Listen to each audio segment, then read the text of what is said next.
Patay ang 14 na taong gulang na lalaki matapos sumalpok ang sinasakyang mixer sa mga bahay po sa Sultan Kudarat, Maguindanao del Norte. Base sa investigasyon, biglang nawala ng kontrol ang truck sa pakurbadang bahagi ng kalsada. Doon na po ito sumalpok sa bahay sa tabing kalsada.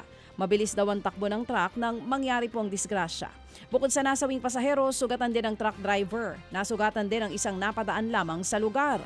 Wala namang nasaktan sa mga residente ng nabanggang bahay. Patuloy pong investigasyon ng pulisya sa nangyaring aksidente. 2 din ang patay habang higit 4 na po ang sugatan ng mahulog naman sa bangin. Ang pampasaherong bus sa Pagbilao sa Quezon.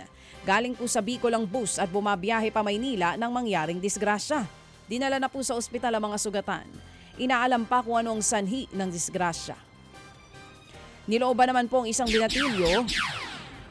isang binatilyo ang nakaparadang utility van sa Quezon City. Sa pool sa CCTV ang pagpasok sa bintana ng van ng binatilyo. Tinangay po nito ang mga barya sa van. Coins na aabot sa 55 pesos ang halaga. Hindi na nahagip sa video pero naabutan ng may-ari ng van ang patakas na sanang kawatan. Umamin naman po siyang nanakawin ng mga gamit sa loob ng van. Nagawa niya lamang daw ito para may ipangbaon sa eskwela at may ipangsugal. Contradicting yun, pambaon sa school tas pangsugal.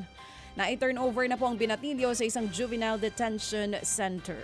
Mga kapatid, para sa iba pang mga balita at impormasyon, sundan niyo po kami sa X, Instagram, Facebook at syempre sa TikTok, True Network PH. Mag-subscribe din po kayo sa aming YouTube channel, True Network. May website din po tayo, truenetwork.ph at pwede nyo rin po kaming mapanood sa Channel 19 ng aming True FM TV. Lagi pa rin makinig sa radyo dito po sa 105.9 True FM dahil dito, lagi po sa'yo, kapatid. Ito tayo sa totoo, tunay at tapat.